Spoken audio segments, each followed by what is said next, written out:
Pemirsa, setelah sosok capres terpetakan, siapa saja figur calon cawapres yang akan diusung itu menjadi pertanyaan. Walau berstatus orang nomor 2, posisi cawapres tetap menarik bagi elit politik di Indonesia.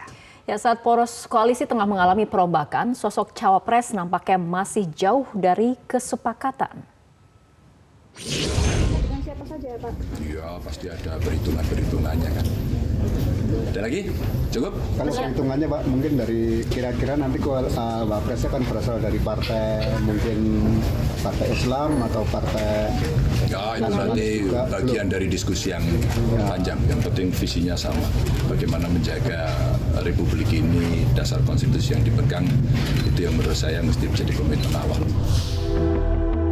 Setelah sosok-sosok capres terpetakan, siapa saja figur cawapres yang akan diusung menjadi pertanyaan. Siapa yang bakal dipasangkan dengan Ganjar misalnya, masih menjadi tanda tanya. Presiden Jokowi yang dahulu kerap melempar sinyal, kini tampaknya bersikap lebih netral. Yang cocok banyak.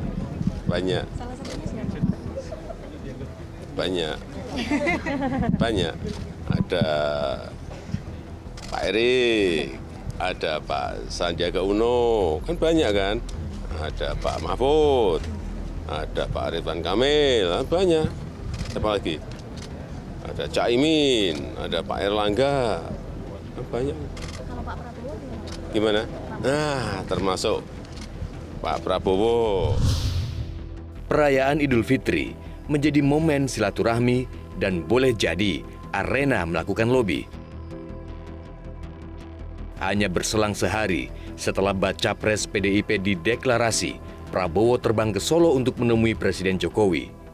Walau mengaku hanya silaturahmi, banyak yang menduga Prabowo datang untuk berkonsultasi.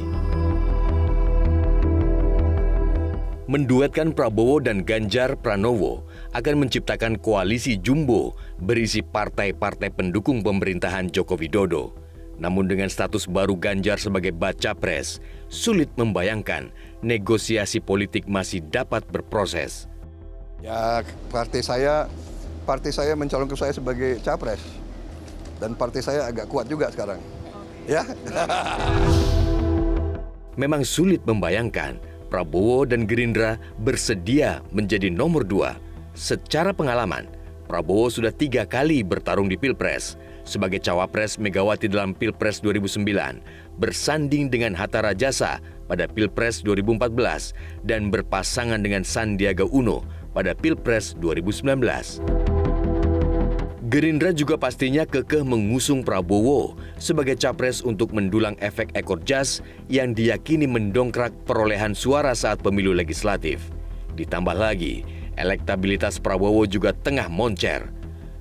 Menurut rilis survei LSI pada awal bulan ini, elektabilitas Prabowo berada pada 30%, sedangkan elektabilitas Ganjar merosot 8% menjadi 27%. Para politisi mestinya sudah mengkalkulasi adalah Ganjar yang mendapat restu Megawati. Para politisi tentunya juga sudah menyiapkan beragam skenario untuk menyikapi pencapresan Ganjar Pranowo. P3 misalnya bergegas ikut mendukung pencapresan Ganjar Pranowo.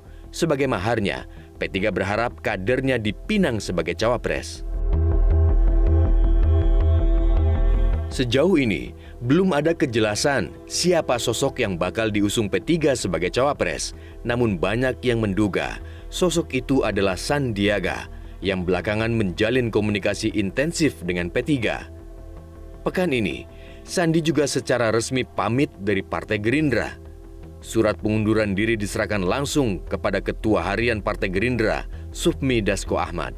Saya sampaikan beberapa pemikiran, sekaligus juga ya kalau ada kesalahan selama ini, mohon maaf. P3 sendiri belum mengkonfirmasi soal bergabungnya Sandi. Pelaksana tugas Ketua Umum P3 menyatakan, Sandi harus menyelesaikan dulu pengunduran dirinya dari Gerindra. Sandiaga baru saja mengundurkan diri dari Partai Gerindra ya dengan surat. Biarlah itu proses di internal partai di sana diselesaikan dan berikutnya baru kita bersama-sama. Sementara di kubu Koalisi Kebangkitan Indonesia Raya, deklarasi pencapresan Ganjar agaknya disambut gembira. Bila Ganjar dan Prabowo menyandang status baca pres, tentu memperbesar peluang Ketua Umum PKB menjadi cawapres.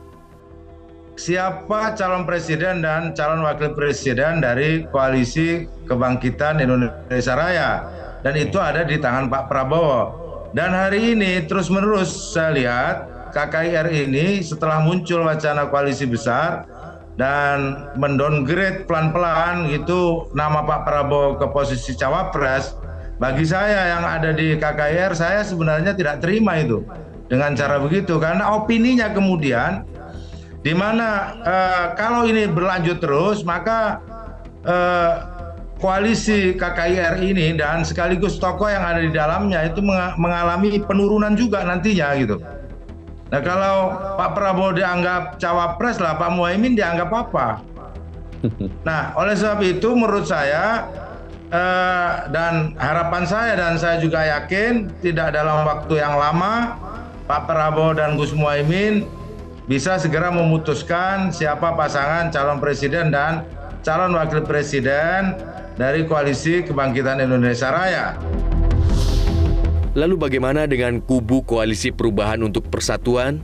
Sejauh ini, belum ada bocoran terkait sosok yang akan berpasangan dengan Anies Baswedan. Peta kompetisi elektoral dari para capres 3 orang itu, yaitu Anies, Ganjar, dan Prabowo, sangat kompetitif. Marginnya sangat tipis, bahkan sempat berubah, pernah Anies menyalip Prabowo, kemudian pernah sekarang Prabowo menyalip posisi Ganjar dan lain sebagainya, sangat dinamis, karena itu variabel cawapres sangat menentukan. Atau dengan kata lain, kekuatan dukungan publik, dukungan tiket politik, dan logistik. Nah, dari nama-nama tadi, mana yang kira-kira paling kuat, yang sekaligus dia memiliki 3 orbit yang kuat, dia paling berpotensi akan menjadi cawapres primadona.